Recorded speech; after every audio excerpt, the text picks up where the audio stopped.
Dá minha água, filha, por favor. Bom dia, feliz Páscoa. Bom dia a todas, a todos. Prazer estar aqui com vocês nesse domingo de Páscoa. Vocês sabem, eu fiquei refletindo, né, sobre fazer ou não fazer esse espaço de conversa nosso no domingo de Páscoa. Primeiro eu achei que não deveria fazer, mas aí eu pensei que a Páscoa sempre é um momento que a gente mais encontra as famílias. A minha memória afetiva da Páscoa, por incrível que pareça, né, porque eu sou uma pessoa que gosta muito de comer, tem pouca relação com chocolate e tem muito com os meus encontros familiares na casa dos meus avós. Então eu pensei que talvez seja também uma forma da gente se encontrar para debater, para discutir o verdadeiro sentido da Páscoa. E por isso, né, eu convidei um querido amigo meu, o pastor Henrique Vieira, para fazer essa conversa conosco. Eu gosto muito do Henrique, né? O Henrique, para mim, cumpre um dos maiores papéis mesmo na luta em defesa do resgate do sentido do cristianismo, e por isso eu vou ver se ele já está aqui para incluir ele e a gente conversar. Tá bom, gente? Só um minutinho. Vamos ver o Instagram, me ajuda, amigo. Aqui, querido amigo, passando ele, gente. Bom dia, Henrique. Bom dia, Manu, tudo bem? Tudo, que felicidade conversar contigo hoje. Obrigada por ter aceitado. Eu que agradeço, muito legal poder conversar com você. Tá tudo bem com você, a família? Tá tudo bem, a Laura tá aqui do meu lado desenhando. O Duca tá se arrumando hoje, vai lançar o disco novo dele. E o Guilherme tá dormindo, porque adolescente fica em quarentena sempre, né? Verdade. Henrique, querido, primeiro eu tenho um recado para te dar do Freixo. O Freixo disse que tu tá um mau aluno, porque eu lembrei do aniversário dele antes que tu. Viu? Que é hoje. Daqui a pouco, eu sei que é hoje. Eu faço quarta-feira. Nossos aniversários são próximos. Esses arianos todos. Eu vou ligar para ele daqui a pouquinho. É, ele mandou cobrança, viu? Mandou assim, live com o Henrique? 3 pontinhos. Ciúme, Aí ciúme. falou, diga pra ele que ele te lembrou antes do aniversário que ele. Então, eu vou apagar os comentários um pouquinho, gente, para vocês poderem olhar para o rosto do Henrique, que eu, pelo menos, quando estou assistindo live, fica o texto escrito no rosto do convidado, eu não gosto. Henrique, eu estava falando pro pessoal que nos acompanha, que eu refleti muito sobre se eu ia fazer ou não ia fazer um momento de conversa hoje, no domingo de Páscoa, porque o meu domingo de Páscoa, a minha memória sempre é da minha família reunida, né, de todos nós juntos. Hoje nós não ficaremos juntos, porque a gente tem condições de estar isolado socialmente. E aí eu pensei, como minha turma, conversei com a turma que trabalha comigo e falei, olha, eu tinha muita vontade de que as pessoas pudessem ouvir o Henrique, porque na vida real, o resgate do significado da Páscoa tem muita relação com o trabalho que tu desempenha sempre, né? De resgate do significado da passagem de Cristo, da vida de Cristo, do cristianismo nas nossas vidas. E eu queria começar te fazendo uma pergunta, né, que é a pergunta que eu me fiz, tenho me feito todos os dias, me fiz hoje muito, né? Eu não sou evangélica como tu, né? A minha formação é católica, mas eu hoje nos considero os cristãos, assim, como algo, enfim, que temos um sentido comum. E eu fiquei muito, talvez a imagem que mais tenha me tocado no último período foi aquela imagem do Papa Francisco sozinho, dizendo que ninguém se salva sozinho, né? E será que agora, Henrique, a gente conseguirá resgatar o sentido verdadeiro, real, dos ensinamentos de Cristo para sair, não da quaresma, mas da quarentena, né? Com uma outra visão e um outro compromisso com o mundo, com a humanidade? Tomara que sim, Manu. Você me ouve bem? Muito, tá ótimo. Que bom. Olha, eu espero que sim. Eu espero que esse momento que revela a nossa fragilidade, revela também os nossos limites, seja um momento para quebrar muito da vaidade, da arrogância, da soberba, da prepotência do coração humano, e que esse momento possa nos lembrar do valor da solidariedade, da generosidade, da compaixão, da verdadeira comunhão. E esse é o sentido da vida de Jesus Cristo de Nazaré. Foi uma vida repleta de compromisso com a vida, com a dignidade humana, com os oprimidos, os pobres da sua época. Jesus sentiu a dor do mundo, porque enxergou na dor do mundo o seu próprio mundo de dor. Então foi alguém com radical compromisso com a partilha do pão, com a celebração da vida e a promoção da paz. Portanto, eu espero que esse momento, que é um momento que nos confronta, que revela também a nossa finitude, a nossa fragilidade, que no encontro com a nossa fragilidade, nós possamos vencer nossa vaidade e possamos valorizar mais a comunhão e a fraternidade. Essa é a minha expectativa. Espero que o coração do ser humano saia desse período dificílimo, que eu não romantizo em nenhum aspecto. É difícil, é trágico, muitas vidas Mais se trágico para o perdendo. nosso povo, né? Que vive em situação mais empobrecida, mais vulnerável. Exatamente, porque a pandemia em si é uma tragédia. Quando ela encontra um país desigual e injusto como o nosso, tudo fica ainda mais grave, mais absurdo. Portanto, não há nenhuma romantização do que está acontecendo. Mas já que está acontecendo, que sejamos capazes de produzir um novo modelo de sociedade a partir dessa crise e que possamos olhar para a vida de Jesus entendendo o seu significado mais profundo, que é de radical amor e verdadeira comunhão. Eu estou lendo as perguntas, eu já expliquei para o pessoal, né? Eu apaguei os comentários só para não ficar no teu rosto. Eu acho muito ruim também falar com aquilo ali circulando no nosso rosto. Alguém mandou ali na área de perguntas, eu vou ler as perguntas de vocês. Qual o verdadeiro sentido da Páscoa? E eu acho importante, sabe que ontem eu tive um diálogo com a Laura muito engraçado, assim, né? De inusitado, porque a Laura estuda numa escola de freiras. E eu acho que foi lá que disseram isso para ela, mesmo antes da quarentena, que já faz um mês que ela não vai na escola. Tem um vídeo que o Coelho da Páscoa mandou, dizendo que ela tinha que lavar as mãos, ficar em casa e se comportar. E ontem eu falei isso para ela. Lembra o que o Coelho falou? E ela me respondeu: a Páscoa não é isso. A Páscoa é sobre amar os outros. E eu falei, tá certo, isso mesmo. É o mais importante, o Coelho que tá errado. Então, qual é o verdadeiro sentido da Páscoa, Henrique? Vamos lá. Dentro da tradição judaica cristã, nós temos pelo menos 2 simbolismos que se relacionam. Se a gente pega a tradição judaica, na qual o cristianismo se inspira, a Páscoa é a passagem da opressão para a libertação.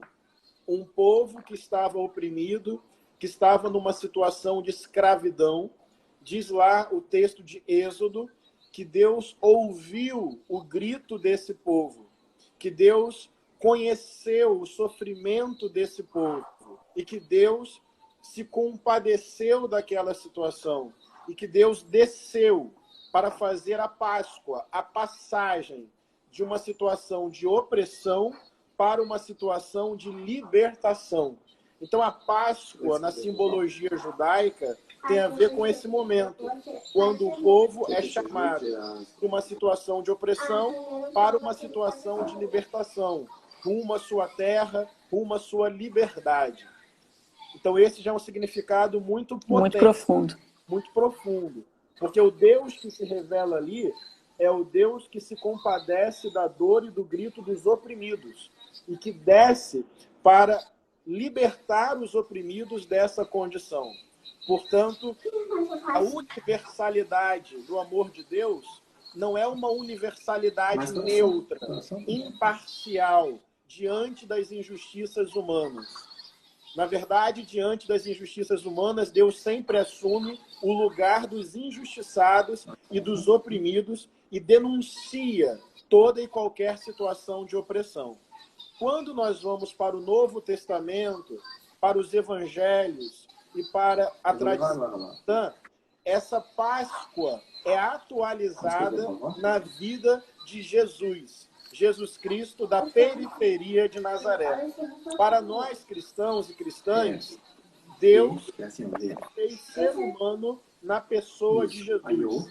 Portanto, mais do que mediação, mais do que interlocução, trata-se de uma encarnação. Em Jesus, Deus colocou os pés sobre a terra. Em Jesus, Deus experimentou a beleza, a alegria, a potência, mas também as rupturas e as tristezas e as dores da vida. Mas como diz Dom Pedro Casaldáliga, em Jesus, Deus se fez carne, mas também se fez classe. Mais uma vez, a conexão do Êxodo, que eu falei agora há pouco, com essa dimensão do Novo Testamento. Porque Deus visita o mundo pela periferia, pela experiência concreta, existencial dos oprimidos. Jesus viveu num território que era colonizado pelo Império Romano, ocupado militarmente pelo Império Romano. A Palestina da época era um território sob o controle do Império Romano. E o mais curioso, Manu, é que dentro da Palestina, Jesus cresceu na Galileia, que era a região do norte.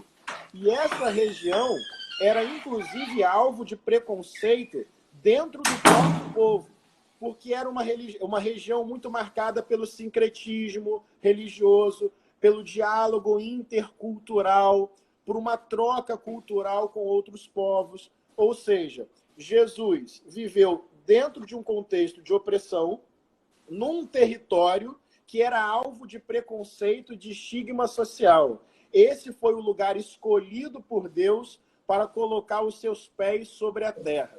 Pois bem, posso desenvolver um pouquinho esse argumento? Claro, eu fico te ouvindo aqui, vou ficar o tempo inteiro. Estou aqui me concentrando para lembrar que eu tenho que te perguntar mais. Mas tá ótimo, vai falando, tá lindo. Não, mas é isso. É só para dizer que o corpo... Segue falando, Henrique. Quando for para interromper, eu faço assim alguma coisa. O corpo de Deus na Terra é um corpo que experimenta esse chão da periferia, essa vivência concreta dos oprimidos. Daí o menino Jesus já é perseguido, ele sobrevive a um genocídio operado pelo próprio Estado. José e Maria e Jesus têm que se refugiar no Egito para fugir da perseguição do governador Herodes. Portanto, um menino pobre da periferia, uma família de refugiados que, na verdade, se salva no Egito. Esse menino cresce, vive com o povo, anda com os pobres, vive em amor, quebra preconceitos, denuncia o acúmulo de riquezas. Então, nós chegamos na Páscoa. Porque o corpo de Jesus foi um corpo que denunciou as opressões, que acolheu os estigmatizados, que incomodou as estruturas de poder, que amou sem condições, que resgatou a dignidade de pessoas desprezadas. E esse corpo de Jesus, desde a sua infância, era um corpo pré-selecionado para a morte, como muitos corpos na nossa cultura são hoje. Um corpo vigiado, perseguido, precificado, um corpo alvo de mentiras, difamações, calúnias, e esse corpo conheceu a cruz. Daí a sexta-feira da paixão, quando Jesus é preso, torturado, executado pelo Estado, porque foi entregue por líderes religiosos. Então Jesus foi executado em nome da ordem, em nome do poder, em nome do moralismo religioso hegemônico, em nome da paz. A paz romana, que era uma paz sangrenta, genocida, militar, armada, pegou o corpo de Jesus de Nazaré e submeteu esse corpo à sentença final e à sentença fatal. A cruz não é nada romântica. A cruz é símbolo de um corpo torturado. Portanto, a sexta-feira da paixão me faz lembrar da conexão de Jesus com todos os corpos oprimidos ao longo da história.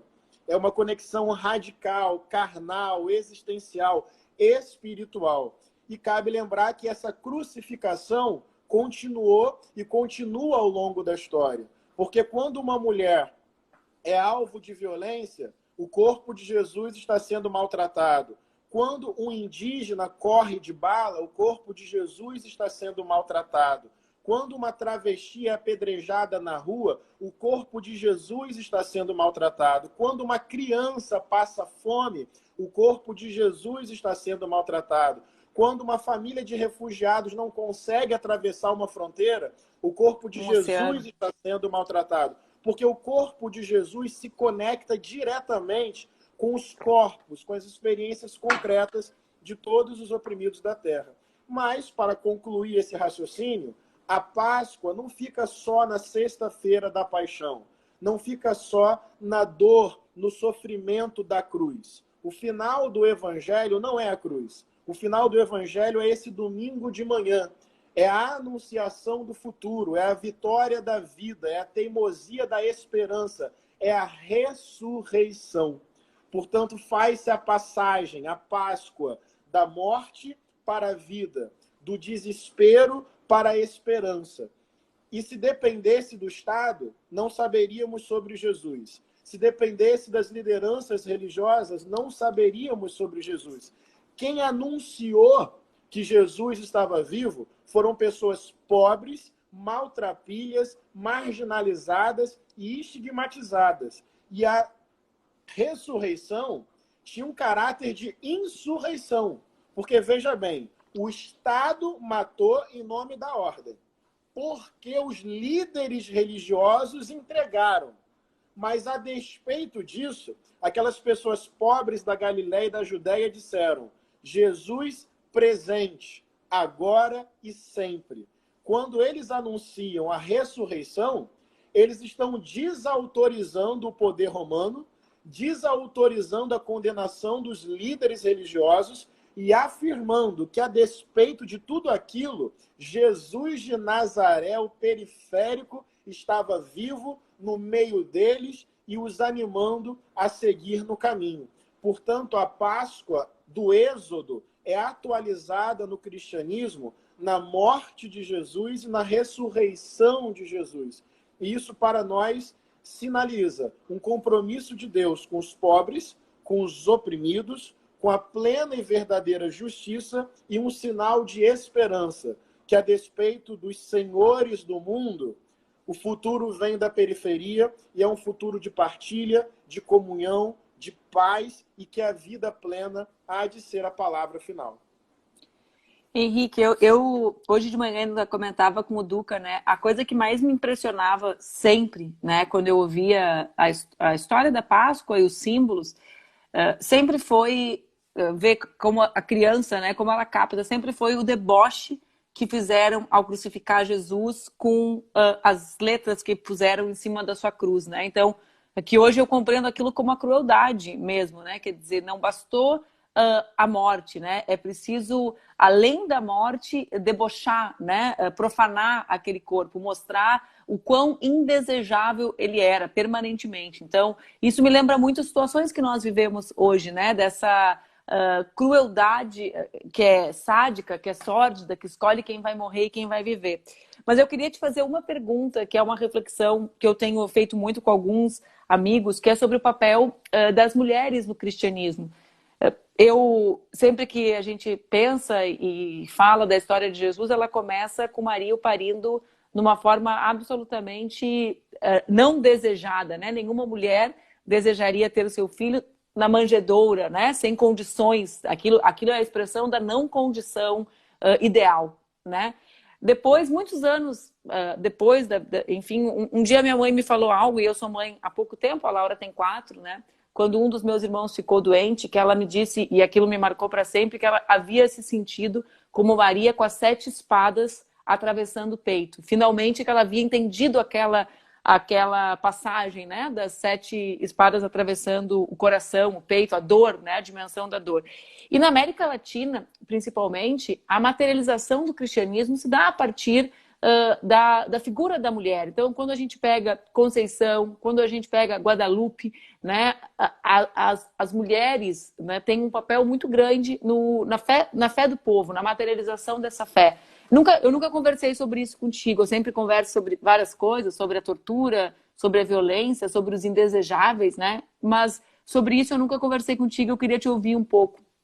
Perfeito. Excelente pergunta.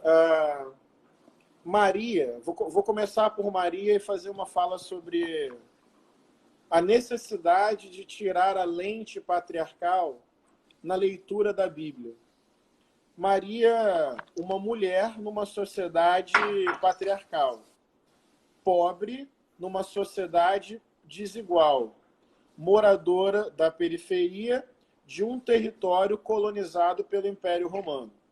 Então, na hierarquia daquela sociedade, uma pessoa esquecida, uma pessoa sem importância, por ser mulher, por ser pobre e por estar na periferia.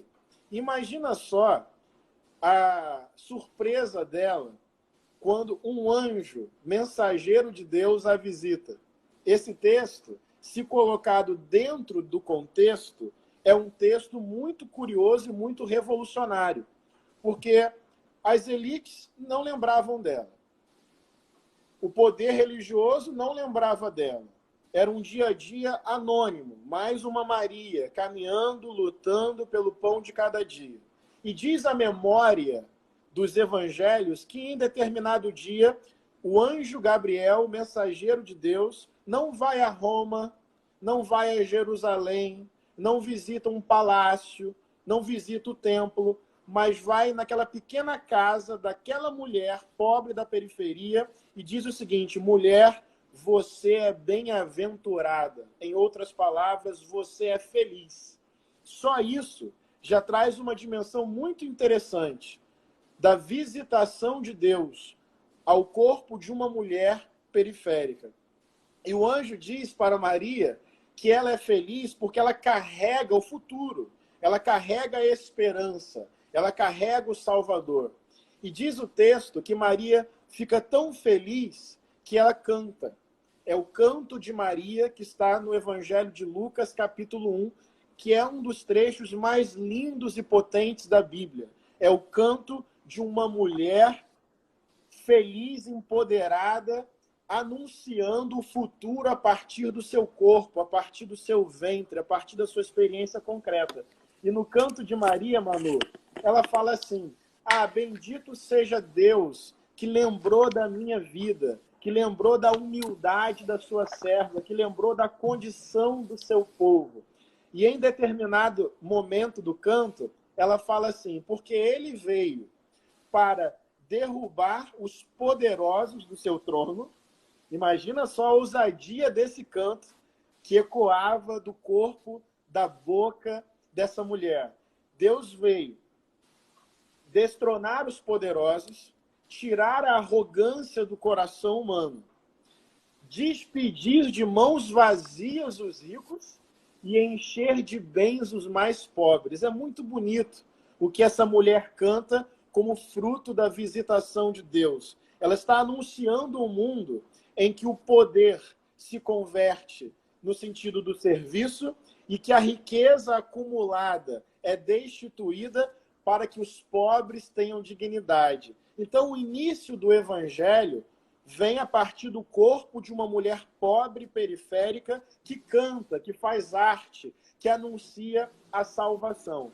Isso só para mostrar a presença potente e latente das mulheres no contexto do evangelho. E tem um princípio fundamental da teologia feminista, e eu gosto de ouvir, de aprender com as companheiras que, com muito mais autoridade, desenvolvem a leitura feminista da Bíblia, que é o seguinte: o contexto cultural da Bíblia, em geral, é um contexto patriarcal. O que isso significa? Quando aparece histórias de mulheres, e tem muitas, que não são percebidas pelas lentes do patriarcado, mas se a história nos conta X de importância, é porque muito provavelmente a importância era 10x, era 20x, era muito mais. Por quê? Porque uma cultura patriarcal tende a minimizar a importância e o papel da mulher, certo? Se mesmo numa cultura patriarcal as mulheres aparecem no texto como participantes do protagonismo da vida de Jesus, isso significa que a presença delas na história era muito maior do que aquilo que o texto revelou. Então, quando a gente olha para o Evangelho, a gente já percebe grande participação de mulheres ali no movimento de Jesus. Mas se o texto de lente patriarcal nos disse isso, é porque, na verdade, a participação delas foi ainda muito maior. Portanto, eu quero concordar com você de que nós precisamos retirar as lentes do patriarcado, perceber a força feminina na tradição bíblica. Muitas mulheres hoje desenvolvem a teologia feminista, desconstruindo esse olhar patriarcal sobre o texto bíblico. E no limite eu fico com o samba enredo da Mangueira desse ano, quando ele fala que Jesus tinha rosto negro, sangue índio e corpo de mulher. Nós temos que vencer essa visão patriarcal do Deus como macho, do Deus como masculino. O corpo de Deus no mundo não é um corpo mediado e monopolizado pela figura masculina, pela figura do homem. Quando a gente tira essa lente patriarcal e mergulha na tradição bíblica, a gente vê um Deus muito mais poderoso, muito mais potente. E só para concluir, a palavra Espírito Santo no Antigo Testamento é ruá, que significa vento, e é uma palavra feminina.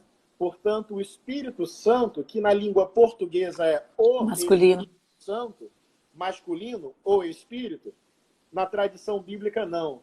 É vento, é arruá. Portanto, é muito bom destituir a lente patriarcal e encontrar o corpo de mulher de Deus. Tu fala sempre em tirar a lente, né, Henrique? E hoje existe na sociedade um setor muito organizado e muito forte. Eu costumo dizer que são aqueles que defendem um cristianismo não cristão, né? Porque cada vez mais distante dos ensinamentos de Cristo, mas que faz o contrário. Ao invés de tirar a lente, coloca uma lupa, né? Para buscar um Deus não misericordioso, do não perdão, do não acolhimento. Eu queria falar um pouco contigo algo mais, talvez, mais de exercício mesmo. Como é tirar essa lente? Como reconhecer na Bíblia, né, esse Deus que se faz mulher, que se faz negro, que se faz um refugiado morrendo com o barco que não chega, que não consegue atravessar o Mediterrâneo? Qual é o exercício que nós, que não somos um pastor ou uma pastora como tu, tem várias teólogas feministas, mulheres, depois eu posso recomendar algumas arrobas que eu sigo, né, para fazer, tu deve conhecer ainda mais que eu, mas como tirar essa lente e colocar, qual a lente que a gente coloca para fazer a leitura bíblica mais próxima de Cristo? Beleza, Manu. Só uma pausa antes. Você está me ouvindo bem, né? Tá, perguntei se estavam te ouvindo, me disseram que sim.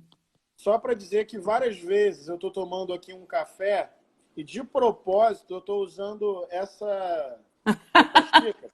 Mas você não deu muita atenção até agora.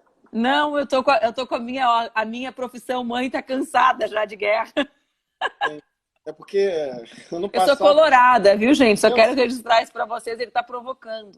Sim, é porque ano passado o Nem Flamengo... na Páscoa esse pastor, eu vou entrar agora no coro contra o pastor Henrique. É que ano passado o Flamengo eliminou o Inter nas quartas de final.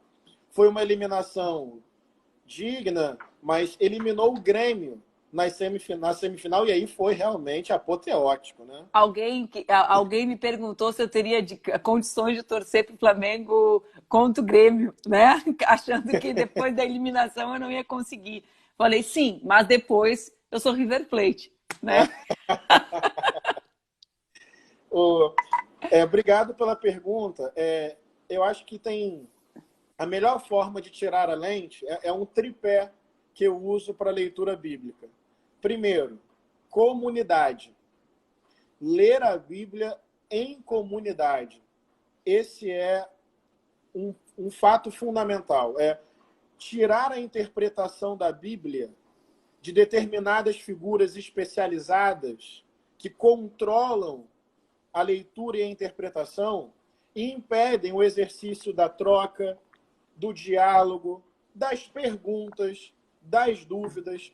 Então, a primeira forma de ter uma lente mais genuína, saudável para a leitura do texto bíblico é uma leitura comunitária da Bíblia. Isso não impede de fazer a leitura individual, a leitura devocional, a leitura meditativa. Evidentemente que não. Mas sempre ter um espaço coletivo para ler a Bíblia em comunhão a partir das demandas concretas da vida. E por que isso faz sentido? Porque a Bíblia não é livro de biografias. A Bíblia não é livro de pessoas isoladas escrevendo. A Bíblia é reflexo de povo, de comunidade e de contextos coletivos. Portanto, a melhor forma de ler a Bíblia é na dimensão de povo, de comunidade, de contextos coletivos, olhando para a Bíblia de um lado e para a vida concreta do outro. Portanto, leitura comunitária. Segundo aspecto de uma lente mais genuína e saudável para a compreensão da Bíblia. A Bíblia tem um endereço social. Nenhum texto surge do nada. Nenhuma cabeça pensa do nada. Nenhuma ideia fica flutuando sobre o mundo. Toda ideia parte de um contexto histórico, de um endereço social. A boca fala a partir da onde os pés pisam. Qual é o endereço social da tradição bíblica? O endereço social da tradição bíblica é a experiência dos oprimidos, tanto no Antigo quanto no Novo Testamento. A Bíblia tem variedades. Tem contos, cantos, poesias, narrativas, provérbios, salmos. A Bíblia tem linguagens diferentes, tem um hebraico mais erudito, um hebraico mais popular, tem o aramaico, tem o grego. A Bíblia tem diversidade. A Bíblia tem contextos diferentes, mas tem um ponto comum, substancial e estrutural. São textos que surgem da tradição popular, da experiência dos oprimidos. Ora, se o endereço social da tradição bíblica é o chão dos oprimidos, a melhor lente para interpretar essa tradição é a lente a partir da experiência concreta dos oprimidos. Me parece um método que mais respeita a origem da tradição bíblica. Ou seja, primeiro, ler a Bíblia em comunidade. Segundo, ler a Bíblia a partir da experiência dos oprimidos. Porque isso é coerente com o endereço social no qual e do qual a tradição bíblica em sua variedade surgiu. O grande drama do cristianismo é que uma história popular e periférica foi capturada pelas lentes da elite e do privilégio. Isso trai totalmente a história do evangelho. Daí, Manu, toda a dimensão política, social, relacional da Bíblia se perde. Porque nas lentes eurocêntricas do privilégio, a Bíblia virou manual de regra comportamental e de vida pós-morte. Entende? Então, é um conjunto de regrinhas para você se comportar certinho e para você ir para o céu. Mas isso é diminuir totalmente a trama social existencial da Bíblia. Portanto, é importante devolver a Bíblia ao seu endereço social. Então, primeiro, leitura comunitária. Segundo, leitura a partir da experiência dos oprimidos. E terceiro, como cristão, eu leio a Bíblia e faço parte de uma tradição teológica que lê a Bíblia, tendo Jesus de Nazaré como filtro, como lente prioritária, como parâmetro interpretativo máximo. Eu vou ler toda a Bíblia a partir da revelação de Deus na pessoa de Jesus.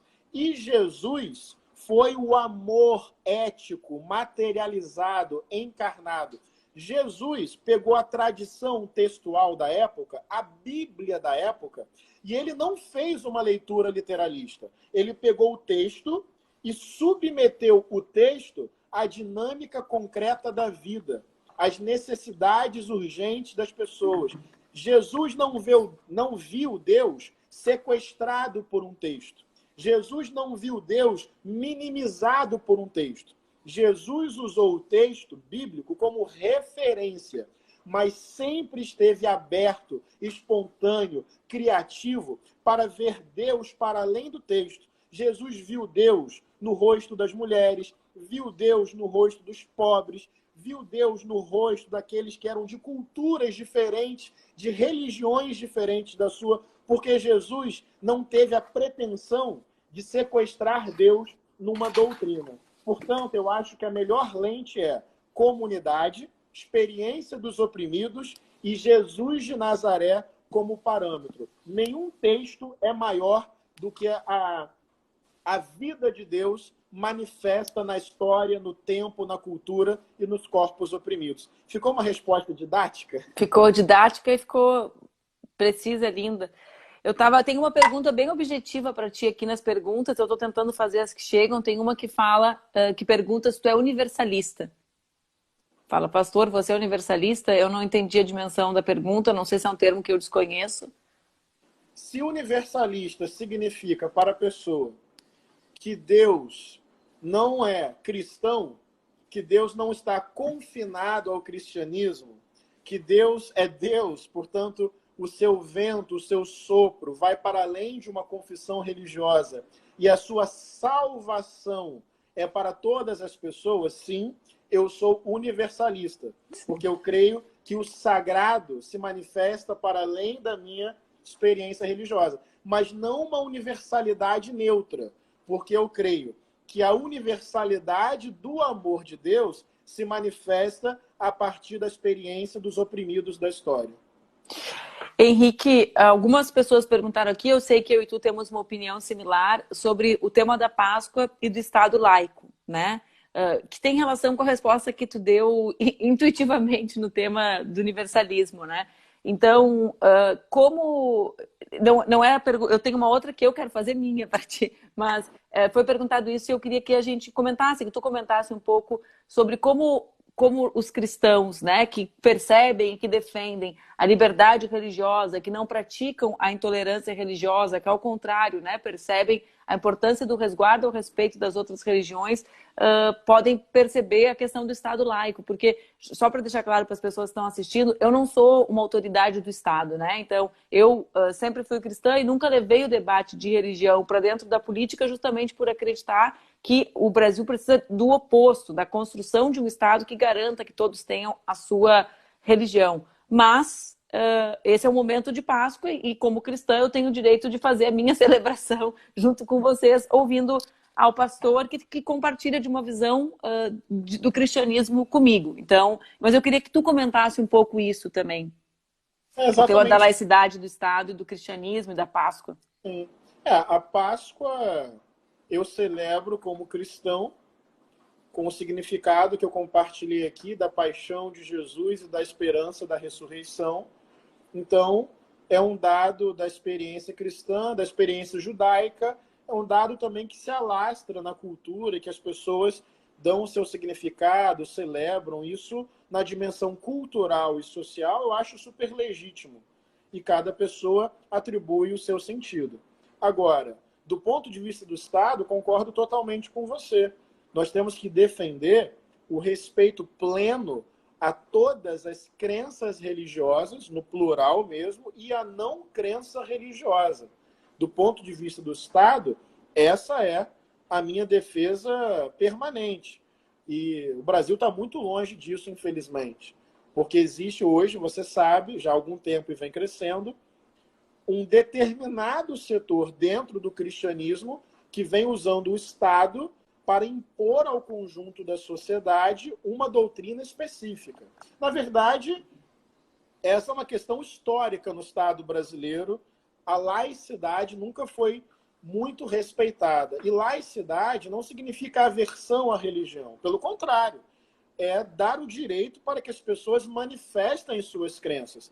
Agora, o Estado, pensando no conjunto da sociedade, não pode se deixar levar por uma doutrina específica. Isso, ao longo da história, gerou múltiplas violências. Portanto, do ponto de vista do Estado laico, eu defendo o respeito à diversidade religiosa, o resguardo do direito de crença e não crença, mas jamais que uma perspectiva religiosa se aproprie do Estado, porque isso é violento e absolutamente antidemocrático. Aproveito para dizer que na história do nosso país, muito em função do racismo atravessando todas as esferas, as religiões de matriz africana foram e continuam sendo as mais perseguidas. Porque tudo aquilo que tem relação direta ou indireta com a África ganha a tipificação de ser inferior, de ser exótico, de ser primitivo, de ser do mal.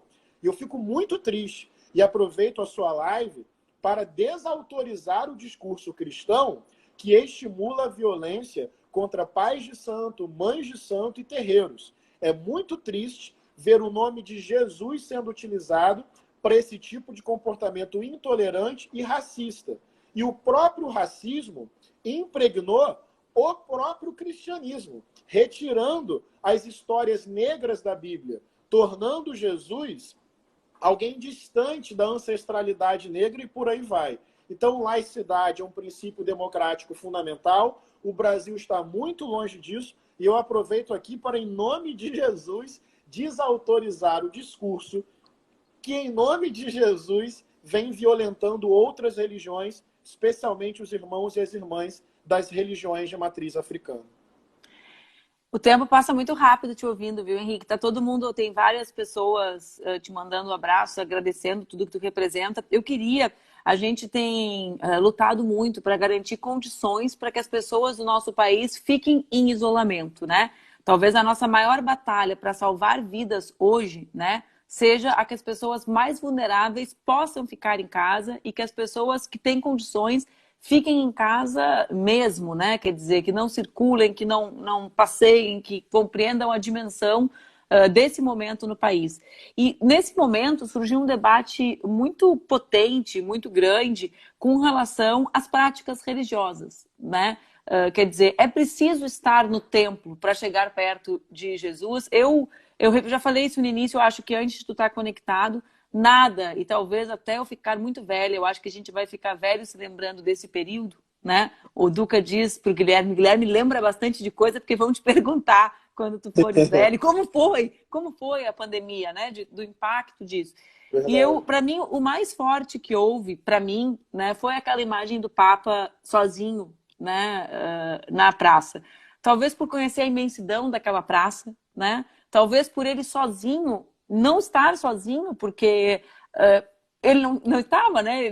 Talvez nunca tenha estado tão próximo dos nossos corações, daquilo que mais importa, e talvez por ele ter dito uma mensagem que tem relação com o que nós acreditamos, né, Henrique? Com a solidariedade, ninguém se salva sozinho, ou seja, não haverá cura para isso que nós estamos vivendo, trancado no teu apartamento, esquecendo os mais vulneráveis, os mais pobres, as pessoas que continuam na rua prestando serviços essenciais.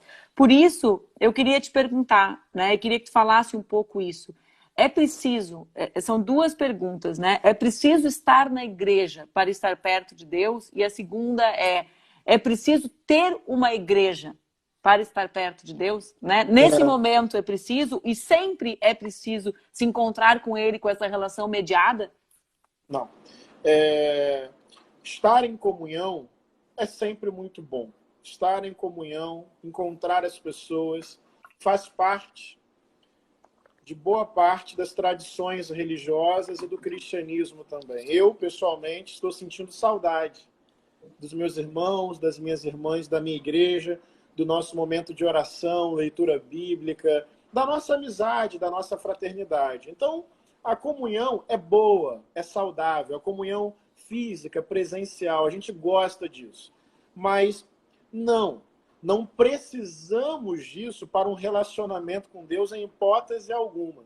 Na perspectiva do Novo Testamento, por exemplo, se diz ali textualmente, isso é muito bonito, que nós somos o templo do Espírito Santo. Isso é uma revolução na época, inclusive. Ou seja, Deus não está circunscrito num lugar. Deus está em todo lugar. Mais do que isso, o templo não é uma construção física. O templo onde Deus habita sou eu. O templo onde Deus habita é você. Portanto, do ponto de vista da fé, não precisamos de um templo para uma relação com Deus. Não precisamos de qualquer mediação para uma relação com Deus. Não precisamos de pessoas que facilitem o caminho para a nossa relação com Deus. Porque Deus, em seu amor, está em tudo quanto é canto, está dentro de nós, está na nossa casa. Portanto, não é necessário estar nesses lugares para que possamos ter uma relação com Deus. Não é necessário agora e não será necessário depois. Insisto, A comunhão é boa, a comunhão é saudável, esse encontro coletivo é potente, mas nenhuma instituição monopoliza a experiência de Deus. Deus não precisa de mediadores, Deus não precisa de representantes. Eu falo isso como pastor, porque eu tenho visto e ouvido tantas lideranças, parece que Deus precisa delas, do culto delas, da igreja delas, para fazer qualquer coisa na vida das pessoas, entende? Então, são lideranças que se reivindicam um lugar, que se colocam num lugar absolutamente de controle, de manipulação, como se somente a pessoa indo naquela igreja, ouvindo aquele pastor, contribuindo financeiramente lá, Deus então vai fazer qualquer coisa que seja. Não. Eu creio nesse Deus que está em tudo quanto é canto, que habita a nossa própria vida, e nós não dependemos de nenhuma instituição, de nenhum ser humano, para uma relação direta com o sagrado. E nesse momento, o isolamento social é a melhor medida para salvar e preservar vidas. Eu estou com saudade, mas desde o início a minha igreja decidiu por não fazer mais encontros presenciais, porque essa é uma medida de cuidado, de amor com as pessoas da própria igreja. Então, quem pode, evidentemente quem pode, é melhor sim ficar em casa. Então, Manu, não acho que Deus precisa de templo para manifestar o seu amor, o seu carinho e a sua paixão por nós, mesmo sentindo saudade. Dentro de casa, um templo se faz, um culto se faz, porque Deus habita a nossa própria vida. E existem vários pastores e padres, né? Antes de ontem, eu estou um pouco perdendo tempo, talvez tenha sido antes de ontem, na sexta, eu ainda assisti uma missa da Sagrada Família de Barcelona, né? É um dos padres que eu acompanho nas redes sociais, eu vi e acompanhei todo o período, depois ele ainda ficou respondendo perguntas, então também existem pastores e padres como tu, né, Henrique, que se aproximam a partir das ferramentas que garantirão a preservação da vida, porque não é pouca coisa estar no mundo, né? Para que a gente, durante esse período, abra possibilidades para que alguns de nós não estejam. Henrique, a gente tem pouquinhos minutos para acabar. Como eu gosto muito de te ouvir, eu queria abusar de ti hoje, eu já estou abusando completo. A gente está aqui, está todo mundo adorando, muitas pessoas dizendo que sentem a presença de Deus quando te escutam. Achei bonito ler, queria compartilhar contigo isso que uma menina nos mandou. Mas eu queria que a gente terminasse, a gente tem 10 minutos ainda, mas que a gente terminasse te ouvindo, né? Palavras sobre esse próximo período de esperança, de expectativa, de caminhos para a gente seguir. Eu, particularmente, sou muito grata por ter te conhecido, né? Eu te conheci num momento, a gente se aproximou num momento muito duro do país e da minha vida particular, quando eu concorria a vice-presidente da República, e foi muito importante para mim também ressignificar no momento em que havia uma ofensiva tão violenta, né, de setores que se dizem cristãos contra particularmente focados em me atacar. Para mim foi muito, muito, muito importante ter te encontrado e ressignificado tudo naquele momento. Então eu queria que a gente terminasse com essas palavras tuas. Obrigado, tá, Manu, pela possibilidade dessa troca nesse domingo de Páscoa. Eu quero terminar lembrando de dois aspectos da Páscoa. Tem um trecho do Evangelho que Jesus estava na cruz, portanto, sendo alvo de tortura, sendo alvo daquele escárnio que você falou. A morte de Jesus foi comemorada por muitas pessoas, como muitas mortes ainda hoje são. A narrativa do ódio culpabiliza a vítima e comemora a sua morte. Isso é perverso. E Jesus foi alvo desse ódio que desumaniza e que celebra a morte. Mas Jesus, nesse período de fraqueza, de vulnerabilidade, de dor, sangrando, perdendo o ar, tem um trechozinho do Evangelho que diz que Jesus viu Maria, viu a sua mãe. Olha que cena, Manu. Uma mãe vendo a morte do seu filho, um filho vendo a dor da sua mãe. E segundo esse trecho do Evangelho, Jesus olha, vê um discípulo dele do lado da sua mãe, o discípulo que ele mais tinha proximidade e intimidade, E ele ainda consegue dizer o seguinte: filho, eis aí a sua mãe. Mãe, eis aí o seu filho. Portanto, Jesus, perdendo a vida, conseguiu ter tempo para cuidar da sua mãe. Porque ele percebeu que ela sentiria a maior dor do mundo, a dor de perder um filho. Como define Chico Buarque, saudade é arrumar o quarto do filho que já se foi. Jesus de Nazaré, que deu a vida pelo mundo, que caminhou com tudo quanto é gente, que inaugurou uma perspectiva nova de sociedade, não abandonou quem estava do lado. Quase morrendo, ainda teve o cuidado de dizer para um amigo: cuida da minha mãe, faz dela a sua própria mãe. Qual é a lição que eu tiro disso? Nós que somos militantes de um mundo novo, nós que guardamos uma utopia revolucionária dentro do peito, também não podemos nos esquecer de quem está perto, de quem está do lado, dos nossos amigos, da nossa família. É transformar o mundo no horizonte, mas cuidar dos pequenos mundos que estão ao nosso redor. Jesus sonhou com um mundo novo, mas morrendo teve tempo de olhar para a sua própria mãe. E por fim, como diz Leonardo Boff, quem ressuscitou, quem venceu a morte, quem driblou a desesperança, não foi um imperador em sua glória. Quem ressuscitou não foi um sumo sacerdote em sua santidade. Quem ressuscitou não foi um sábio em sua profundidade. Quem ressuscitou foi um pobre, periférico, vítima do ódio, tido como blasfemo. Foi esse corpo pré-selecionado para a morte, que venceu a morte e anunciou a própria vida. Portanto, para quem está nos ouvindo, eu peço desculpa por uma certa emoção. Já que pede por mim também, Henrique, porque eu queria deixar esses dois recados. Olhar para quem está do lado. Às vezes é uma mãe que precisa de uma ligação. Às vezes é um filho que precisa de um abraço, mesmo que distante e virtual. Às vezes é um telefonema para um amigo que se sente desesperado. A militância revolucionária precisa cuidar de quem está do lado e valorizar os pequenos gestos que mudam o mundo. Mas, por fim, dizer que a ressurreição de Jesus tem um recado para nós.